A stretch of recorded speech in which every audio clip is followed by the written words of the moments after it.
Hi friends, welcome to moon kitchen Telugu. ఈరోజు నేను నాటుకోడి మాంసం కర్రీ చేస్తున్నానండి. ఇది పుంజు మాంసం అండి. దీని ప్రాసెస్ ఏంటో ఇప్పుడు చూద్దాం.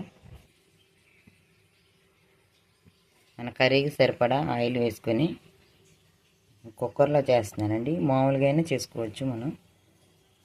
ఆయిల్ వేడైనాక దాల్చిన చెక్క, లవంగాలు, ఉల్లిపాయ ముక్కలు, పచ్చిమిర్చి ముక్కలు కూడా వేసుకున్నాను.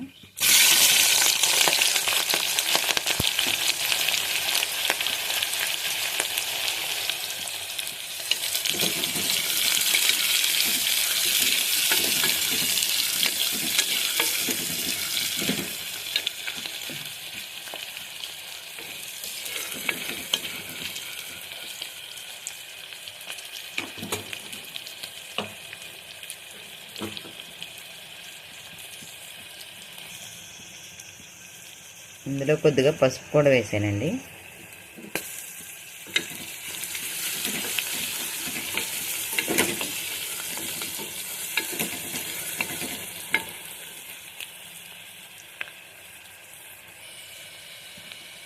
ఇది వేగిందండి. ఇప్పుడు అల్లం వెల్లుల్లి పేస్ట్ కూడా వేసుకున్నాం. 2 స్పూన్లు వేసుకున్నాను.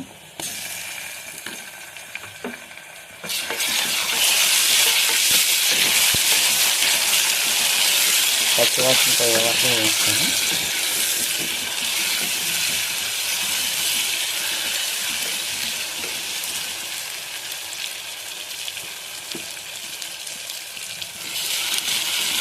ఇందులోనే మనం కడిగి పెట్టుకున్న మాంసాన్ని కూడా వేసుకున్నాం.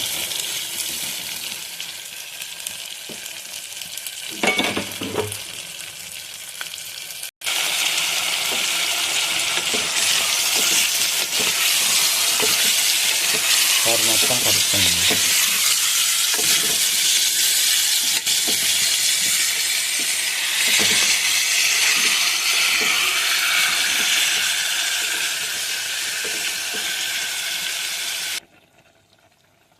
ఇందులోనే మన రుచికి సరిపడా ఉప్పు, మనం తినే కారాన్ని బట్టి కారం వేసుకున్నాము.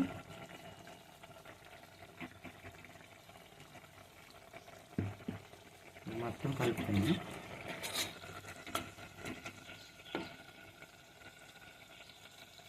రెండు నిమిషాలు ఆగినాక వాటర్ పోసుకున్నాము.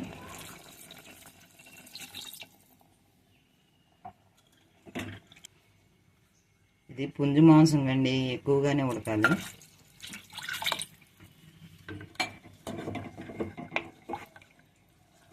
ముక్కలు మునిగే వరకు వాటర్ పోసుకుందాం. మూత పెట్టి విజిల్స్ పెట్టుకుందాం.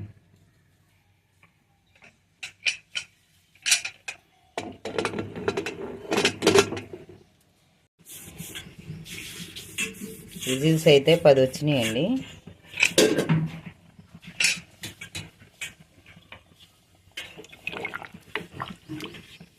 ఇదైతే ఉడికిందండి. ఇది గసగసాలు, ఎండు కొబ్బరి పేస్ట్ అండి. ఇది ఈ పేస్ట్ని కూడా కర్రీలో వేసుకుందాం.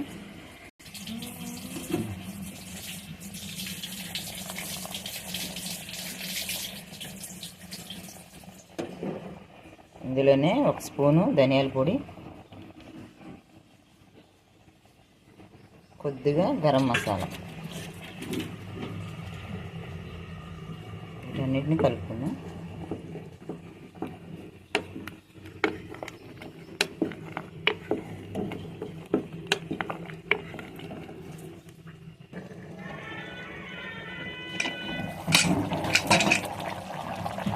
చివరిగా కొత్తిమీర కూడా వేసుకున్నాను.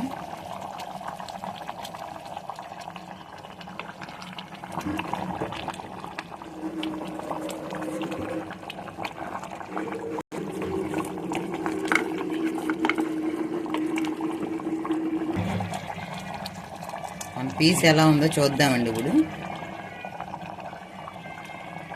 సరే, అంత మెత్తగా ఉడికిపోయిందా? స్టవ్ ఆఫ్ చేసేసుకున్నాం. మన నాటుకోడి పుంజు కర్రీ రెడీ అయిపోయిందండి. మా వీడియో కనుక ఫస్ట్ టైం చూస్తే సబ్స్క్రైబ్ చేసుకోండి.